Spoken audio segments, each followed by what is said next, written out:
Après les dernières nouvelles de l'immigration canadienne, il y en a eu plusieurs durant les 12 derniers mois. Plusieurs pensent que c'est des mauvaises nouvelles, mais il y a aussi de bonnes nouvelles.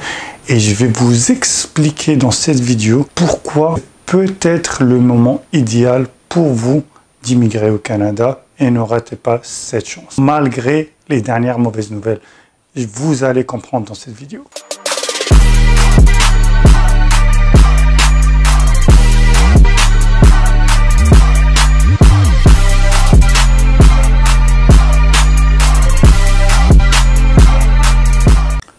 Bonjour tout le monde et bienvenue dans cet nouvel épisode de Claire Vision Immigration. Pour tous ceux qui ne me connaissent pas, je suis Zied Sali, consultant réglementé en immigration canadienne. Et dans cette chaîne, je fais des vidéos sur l'immigration au Canada et sur la vie au Canada. Si vous voulez des consultations privées ou prise en charge de dossiers, veuillez me contacter en privé sur les moyens que je vais mettre dans la description. Si vous voulez des réponses gratuites, vous pouvez poser vos questions et ça doit être des questions spécifiques au sujet de la vidéo, pas une analyse de cas. Vous pouvez les poser et je vais répondre. Pour cette vidéo, je voulais clarifier que les dernières nouvelles, je parle des nouvelles que durant toute l'année, hein, pas juste les toutes dernières.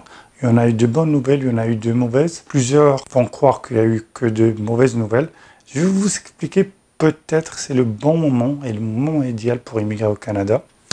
Et vous le savez, dans cette chaîne, ceux qui me suivent depuis des années, je suis quelqu'un d'honnête. Je ne suis pas là pour vous vendre des rêves. Au contraire, je dis toujours avec toute honnêteté mon point de vue. Je suis aussi un consultant réglementé par le gouvernement. Je ne suis pas quelqu'un qui fait des vidéos juste pour attirer des vues. Donc, ce que je vais dire, ça va être ce que je pense. Donc, récapitulons.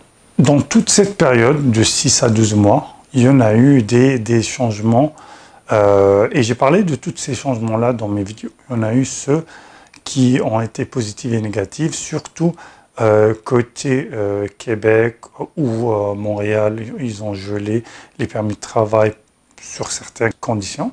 Il y en a eu aussi d'autres sur les permis de travail sur tout le Canada. Il y en a eu les lois sur les réductions des permis d'études, aussi les lois sur les permis de travail post-diplôme. Et on a eu des lois sur la mobilité francophone et on a eu des lois sur la résidence permanente, quel que soit au niveau fédéral, les programmes fédéraux ou au niveau du Québec. Ils ont fait plusieurs changements durant les 6 à 12 mois. Vous allez me dire, oui, mais la majorité sont des changements négatifs. Pourquoi vous pensez que c'est le moment idéal? Donc, une autre fois, ça reste mon avis. Je vais vous expliquer pourquoi. D'abord, vous connaissez, ceux qui me suivent, que je suis plus pour la résidence permanente que la temporaire. Il y a beaucoup plus d'avantages dans la résidence permanente que le temporaire. Moi, je reste toujours surpris sur les gens dont je leur propose dans la consultation. Je leur fais la consultation, j'analyse leur dossier, je leur dis vous avez une chance en or pour avoir la résidence permanente, ne la ratez pas. Il me dit non, je veux un travail, permis de fermer et tout ce qui va avec. Donc, je ne vais pas répéter les points positifs de la résidence permanente parce que pour moi, c'est le meilleur statut possible. Donc, comment vous devez faire maintenant? Vu qu'il y a une restriction au niveau résidence temporaire, il faut focaliser parce que les lois n'ont pas touché la résidence permanente et encore, ils ont facilité, et c'est là où vous devez vous concentrer, ils ont facilité la résidence permanente pour les francophones. Il y a plus de choix maintenant. Et il faut agir maintenant parce que ces lois-ci peuvent changer à n'importe quel moment. Vous avez remarqué que les lois au Canada changent toujours.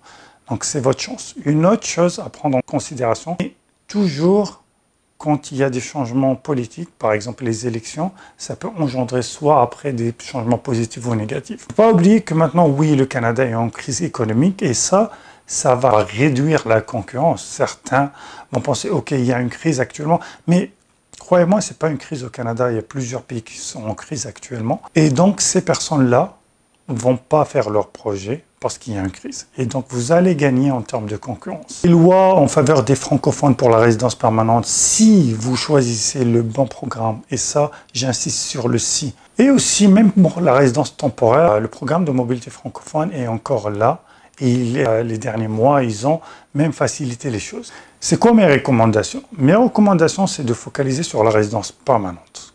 Qu'est-ce que vous devez faire? Soit vous passez votre temps à analyser et bien analyser pour avoir le meilleur programme qui vous convient. Et ça, c'est l'étape la plus importante. Et vous foncez, faites votre dossier. Vous prenez avantage des programmes qui préfèrent les francophones. N'oubliez pas, ces lois peuvent changer à tout moment. Aussi, le facteur d'âge.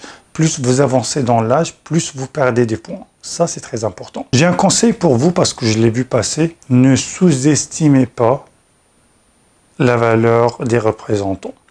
Si vous êtes sûr de ne pas faire des erreurs, pour économiser les frais d'un avocat ou un consultant réglementé, faites-le. Mais des programmes comme, je cite par exemple Express, au hasard, il y en a plusieurs, la faute va résulter par un refus. Un refus, ça va être dans l'historique donné que tu as un refus. En plus de ça, vous devez refaire le dossier. Quand on dit refaire le dossier, on parle soi-disant un couple, 2 personnes. Ça va vous coûter minimum plus que 3 000 $ juste pour refaire le dossier. Donc, faites attention. Donc voilà, je voulais vous encourager. Peut-être le moment idéal ou le meilleur moment, parce que si après ça devient plus compliqué, vous pouvez regretter ce choix-là. Tant qu'il y a des lois qui favorisent les francophones, agissez. Merci et à la prochaine vidéo.